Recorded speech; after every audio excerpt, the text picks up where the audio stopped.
USA, religion of peace. That's right. God bless. Thank you, man. One time I introduced him, I forgot to go get him. Forgive me. Bismillahirrahmanirrahim. Assalamu alaikum. I hope everyone has enjoyed this month's first Sunday gathering. Like I said, always, this is the high point of my month, is when we can come and kind of showcase the Mosque ministry of Imam Deen Mohammed.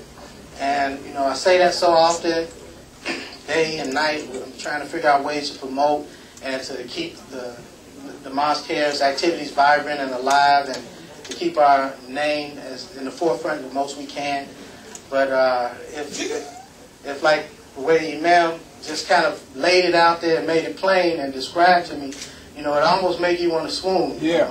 Like it's really too big for me to comprehend. And I was telling a brother, a board member with us, Brother Frederick, you know, he was letting me know about it, reminding me on the other side of my big work that Imam Muhammad left with me, WDM Publications, how big that job was.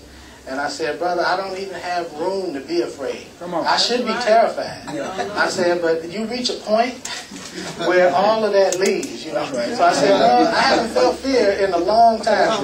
I'm not crazy. I protect myself. I know to be cautious and be aware. But fear is something I don't even identify with. I don't identify. Spirit of WD. Allah Akbar. No room for it. Just intelligent thought process. That's right.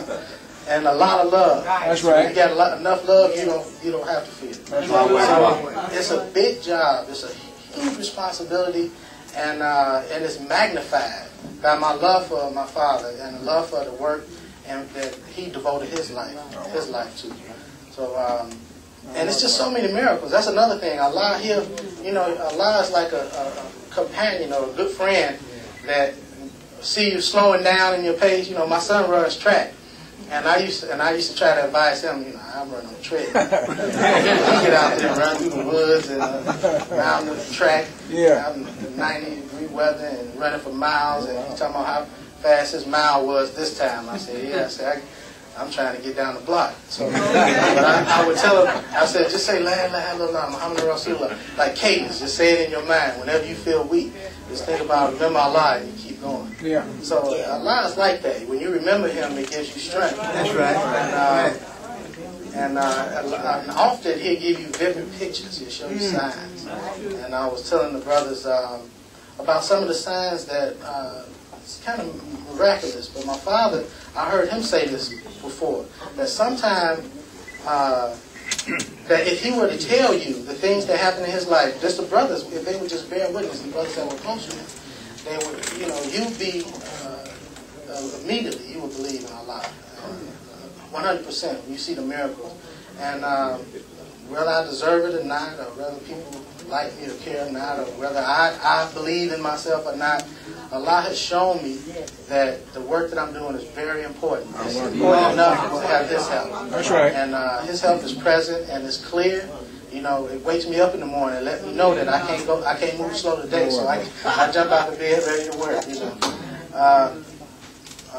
I had puzzled by the loss of my cat recently. We were just talking about this in the hallway.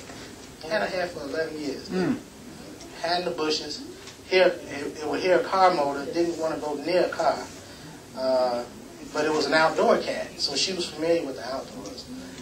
If my wife was coming home, before I would see the car, we lived off of the main street, maybe 2 blocks. Before she would get on our street, from off the main street, the cat would hear her engine and would come and lay on the mat in front of the door until she parked. So that's how I knew she was coming, because the cat would go out and lay on the porch. So the cat didn't mess around with cars, so she didn't get hit by a car. Plus she had a name tag with shots and the number of the vet on the tag, name tag with our address and our phone number on it. So she had 2 tags. And it was unmovable. You couldn't get them off unless you cut them with a scissor or something. And she couldn't get a paw under her head. I made sure it wouldn't come off because we didn't want to lose it.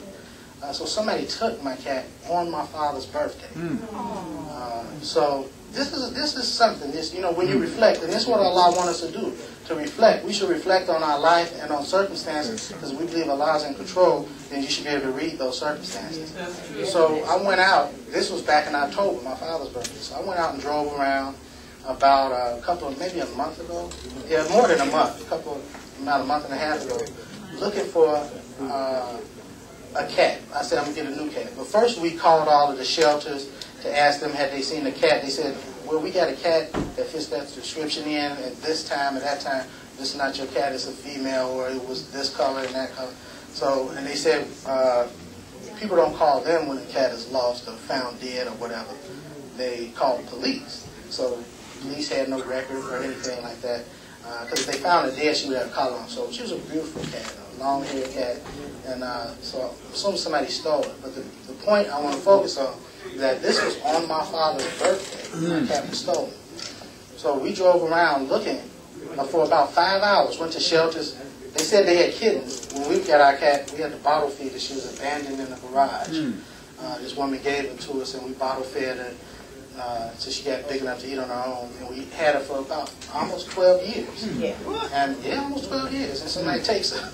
We move out in the suburbs, and somebody takes the cat.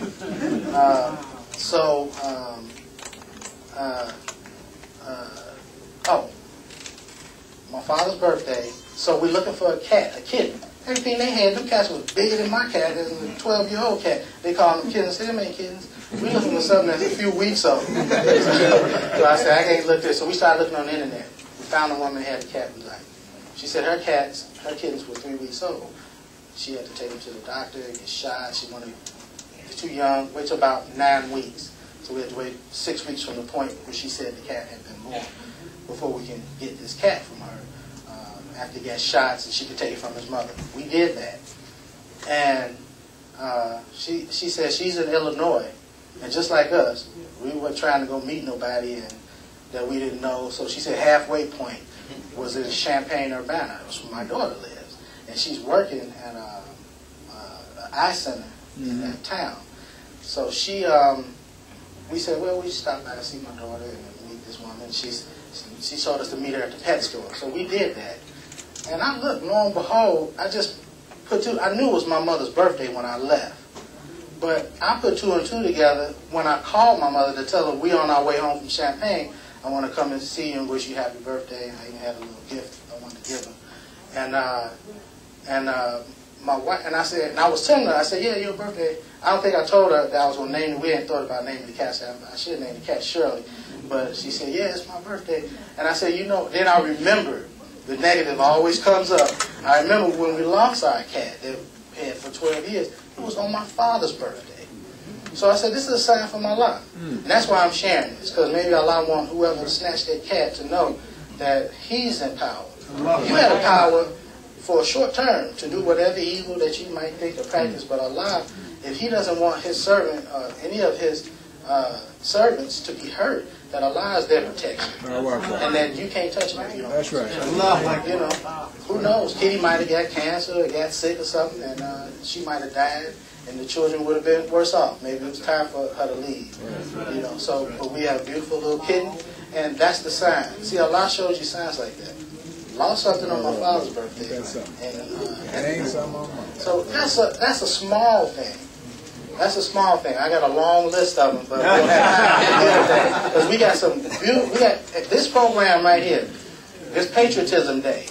We want to keep it alive. Imam Deen Mohammed, when African Americans were still identifying with the mindset that as black folks, we ain't going to never have our own in this country.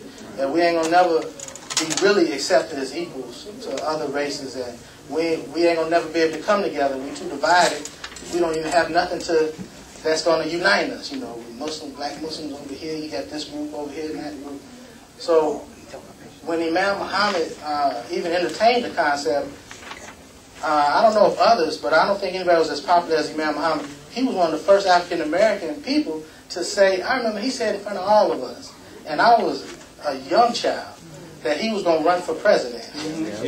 I was a young man, I know myself. As much as I love my dad, if he could read my thoughts, he probably would have pulled me aside and said, son, you have to understand. Because I was like, Dad, what is he